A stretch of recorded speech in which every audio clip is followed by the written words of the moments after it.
घमंडी कौआ। समुद्र किनारे बसे एक गांव में एक धनवान सेठ रहता था। उस धनवान सेठ के पुत्रों ने एक कौआ पाल रखा था। सेठ के पुत्र रोज अपने भोजन से बचा कुछ अन्न कौए को दे देते थे। सेठ के घर की झूठन खा खा कर वह कौआ कुछ ही दिनों में मोटा और तंदुरुस्त हो गया था। रोज सेठ के घर से भोजन मिलने पर कौए का अहंकार बहुत बढ़ गया।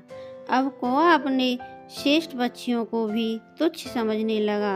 अब आए दिन कौआ अपने श्रेष्ठ पक्षियों का अपमान करने लगा। एक दिन समुद्र किनारे कुछ हंसों का जोड़ा उड़ता हुआ आया और एक पेड़ पर जाकर बैठ गया। हंसों का जोड़ा बहुत खूबसूरत था। हंसों की खूबसूरती देख सेठ के पुत्रों हंसों की तारीफ करने लगे। यह बात कौए को नागवार गुजरी। वह मन ही मन हंसों से ईर्ष्या करने लगा। हंसों से ईर्ष्या करते हुए वह दोनों हंसों में से जो सबसे ताकतवर हंस प्रतीत हुआ उसके पास गया। हंसों के पास जाकर कौआ हंस से बोला, तुम केवल खूबसूरती में मुझसे अच्छे हो सकते हो, लेकिन ताकत में मैं तुमसे ज्यादा ताकतवर हूँ। मैं तुम्हारे साथ उड़ने की प्रतियोगिता करना चाहता हूँ। हंसों ने कौए को समझाया कि वह उनके साथ प्रतियोगिता नहीं कर सकता, क्योंकि वह आसमान में बहुत दूर दूर तक उड़ते हैं। उनके साथ प्रतियोगिता करने से उसे कोई लाभ नहीं है। वह उनके साथ प्रतियोगिता करके अपनी जान जोखिम में न डाले। हंस की बात सुनकर कौआ गर्व से बोला, मैंने उड़ने की कई सारी कलाएं सीखी हैं। अपनी सीखी प्रत्येक कला में मैं लगभग 100 योजन ताल उड़ान भर सकता हूँ। तुम मेरे नहीं, अपनी चिंता करो। क्या तुम मेरी बराबरी कर पाओगे?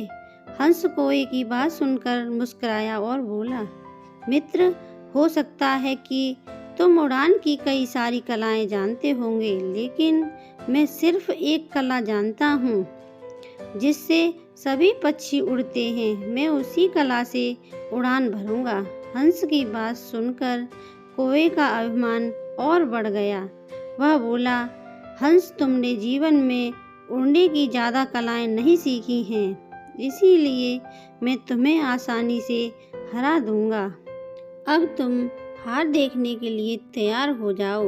उनकी बात सुनकर कई पक्षी इस प्रतियोगिता को देखने के लिए वहां जमा हो गए। सभी पक्षियों के सामने हंस और कौवा दोनों समुद्र की ओर उड़े। पक्षियों को देखकर कौवा कई तरह की कलाबाजी दिखाते हुए उस आसमान में उड़ने लगा और देखते ही देखते हंस से आगे निकल गया। हंस अभी भी हमेशा की तरह अपनी सामान्य गति से उड़ रहा था। यह देखकर वहां उपस्थित कई सारे कौवे प्रसन्नता व्यक्त करने लगे। कुछ ही दूर में कौवे के पंख थकने लगे। वह विश्राम करने के लिए अपने आसपास पेड़ की डालियों को खोजने लगा, लेकिन विशाल समुद्र में वह काफी आगे निकल आया था। उसे अपने आसपास सिर्फ पानी ही पानी नजर आ रहा था। इतने समय में हंस उड़ता हुआ कौवे से आगे निकल गया। कौवे की गति काफी धीमी हो गई थी। थकान के कारण अब उसके पंखों ने भी जवाब देना शुरू कर दिया था। अब कौवा पानी के सबसे करीब उड़ने लगा। कौवे के पैर अब पानी में डूबने लगे।